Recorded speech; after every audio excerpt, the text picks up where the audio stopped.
të besimtarve të shumë që po popullojnë këtë shesh të Shën Pietrës. Kemi makinën e Departamentit të Mbrojtjes Civile, kanë ngritur ato çadrat e tyre për t'i ardhur në ndihmë besimtarve dhe të gjithë atyre të cilat janë strukturat organizative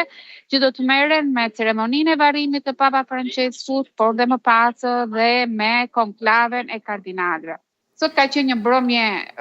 e rëndësishme, pasi janë zbardhur 2 dokumente kryesore. E para është zbardhur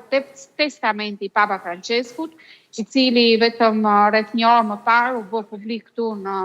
sallën e shtypit Selisë së Shenjtë. Testamenti i cili kërkonte që ndryshe se ka ndodhur me papat e tjerë, Papa Francesku ka kërkuar të varroset në Bazilikën e Santa Maria Maggiore këtu në Rom. Është selia qendrore e kishës romane, pasi kujtoj se Papa Francesku ishte një herësh jo vetëm kreu i Selisë së Shenjtë, por ishte dhe peshkopi i Romës. Pra në testamentin e tij ishte shkruar se kërkon të varroset brenda Bazilikës kryesore pra të Romës dhe ka kërkuar që apo ka marrë parasysh dhe ka parashikuar, ka mbyllur harxhimet, shpenzimet e ceremonisë së varrimit, pra nuk ja ka lënë në ngarkim Selisë së Shenjtë, por sipas testamentit të tij, ai ka paguar gjithçka nga shpenzimet e tij përmes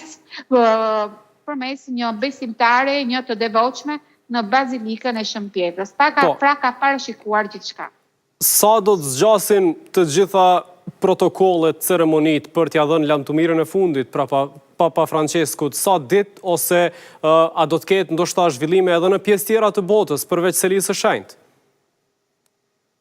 Sot dita, siç parashikojnë protokolli kanonor i Selisë së Shenjtë, së pari në orën 8 të mbrëmjes u certifikua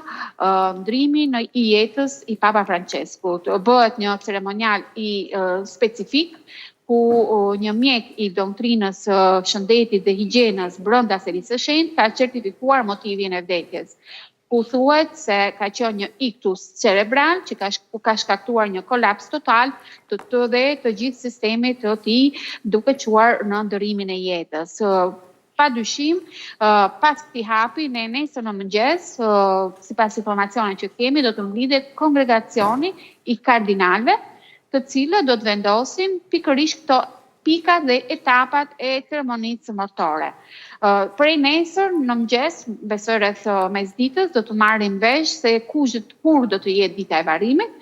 me parashikime dhe burimet e mia, të paktën ato që kemi mundur të mësojmë edhe në mënyrë off records, pra jemi nën embargon për të mos publikuar, me shumë gjasa, ceremonia e varrimit do zhvillohet mesditës së premte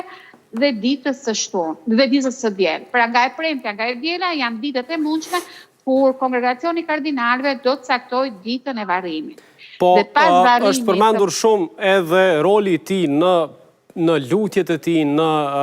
paqen globale ashtu, ka qenë një prej figurave të komentuara dhe në aspektin e mirëqenies edhe në aspektin politik, si është duke u vlerësuar i gjithë shërbimi i tij gjatë jetës Papa Franceskut? Një shërbim revolucionar që ka reformuar në 360 gradë kishën katolike, së pari ka afruar kishat dhe këtë besim katolik me besimtarët, dhe për ata besimtarë të cilët mendonin se dyert e kishës ishin mbyllur, dhe këtu i referohem të divorcuarve, i referohem komuniteteve LGBT, i referohem gjithçkaje që gjatë dekadave para se të niste papati Papa Francesku